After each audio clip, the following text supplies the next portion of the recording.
សត្វល្អិតដែលសាហាវបំផុតទាំង7លើលោកដែលអាចផ្ដាច់ជីវិតមនុស្សបានក្នុងមួយប៉ព្រិចនេះសូមកុំមើលស្រាសត្វល្អិតតូចៗទាំងនេះទេសោះប្រសិនបើជួបពួកវាសូមជៀសឲ្យឆ្ងាយដាច់ខាតនៅពេលដែលអាកាសធាតុក្តៅនិងរដូវវស្សាគឺជាពេលវេលាដែលមនុស្សភាគច្រើនចូលចិត្តទៅកម្សាន្តនៅខាងក្រៅប៉ុន្តែវាក៏ជាពេលវេលាដែលសត្វល្អិតចម្លែកចាប់ផ្ដើមចេញធ្វើសកម្មភាពខ្លាំងអ្វីត្បិតតែសត្វល្អិតជាផ្នែកមួយដ៏សំខាន់នៃប្រព័ន្ធអេកូឡូស៊ីប៉ុន្តែអ្នកត្រូវប្រុងប្រយ័ត្នចំពោះសត្វល្អិតតូចៗរូបរាងដ៏គួរឲ្យខ្ពើមមួយចំនួនអាចបង្កជាគ្រោះថ្នាក់ដ៏ធំដល់ជីវិតរបស់មនុស្សបាន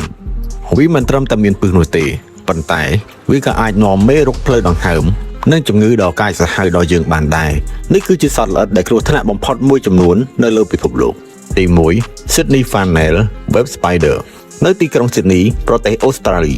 សត្វនេះវាមានចង្កូមស្រួចនិងការខាំដ៏សាហាវដែលអាចផ្ដាច់ជីវិតមនុស្សបានយ៉ាងងាយស្រួលដោយសារពិសរបស់វាពួកវាមកពីទីខាងកើតនៃប្រទេសអូស្ត្រាលីនិងចូលចិត្តរស់នៅកន្លែងត្រជាក់និងបិទជិតអ្វីត្បិតតែការខាំរបស់វាអាចបណ្ដាលឲ្យស្លាប់ប៉ុន្តែដោយសារតែមានការបង្កើតថ្នាំបន្សាបពិសកាលពីឆ្នាំ1981មកទើបធ្វើឲ្យចំនួនអ្នកស្លាប់ដោយសារវាធ្លាក់ចុះយ៉ាងខ្លាំងទី2ស្រមោចបុលលេតអានចំពោះសត្វស្រមោចធម្មតាវាគ្រាន់តែរំខានដល់ការបោះជំរំរបស់អ្នកនោះទេប៉ុន្តែស្រមោចបុលលេតអានវិញត្រូវបានគេស្គាល់ថាវាជាសត្វដែលតិចដ៏ឈឺចាប់បំផុតមួយនៅលើពិភពលោកពួកវាភាគច្រើនត្រូវបានគេរកឃើញនៅអាមេរិកខាងត្បូងនៅពេលដែលសម្បុករបស់វាត្រូវបានគេរំខានពួកវានឹងផ្អើលចេញមកជាហ្វូងហើយតិចសត្រូវរបស់វាដែលគ្មានការប្រណីនោះឡើយទី3 Muparachid Kissing Bug សត្វល្អិតនេះមានទំហំធំជាងកាក់បន្តិចប៉ុណ្ណោះមូលហេតុដែលគេហៅថា Kissing Bug ព្រោះតែតែងតែលួចខាំត្រង់ចំណុចបបោមាត់ឬផ្ទៃមុខរបស់មនុស្សនៅពេលគេងលក់ពួកវាភាគច្រើនទុកនៅប៉ារ៉ាស៊ីតបង្កជាជំងឺឆាកាសដែលអាចគំរាមកំហែងដល់ជីវិតបាននៅសហរដ្ឋអាមេរិកសត្វល្អិតនេះត្រូវបានគេរកឃើញនៅក្នុងរដ្ឋចំនួន28ឯណោះទី4 Deer Tick នៅពេលដែលអាកាសធាតុក្តៅមកដល់ Deer Tick ក៏ចាប់ផ្ដើមកើនឡើងដែរ Deer Tick គឺជាគ្រោះថ្នាក់បំផុតសម្រាប់មនុស្សនិងសត្វព្រោះវាជាអ្នកចម្លងជំងឺដល់កាយសាហាវជាច្រើនដូចជាជំងឺឡែមជាដើមមជ្ឈមណ្ឌលគ្រប់គ្រងនិងបង្ការជំងឺ CDC បានរាយការណ៍ថា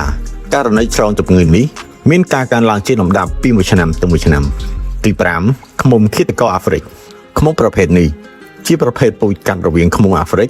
និងឃ្មុំអឺរ៉ុបពួកវាត្រូវបានគេហៅថាឃ្មុំឃាតករដោយសារតែល្បឿននៃការវាយប្រហារដ៏លឿននិងសាហាវព្រៃផ្សៃបំផុតនៅពេលមានគេប៉ះពាល់សម្បុករបស់វា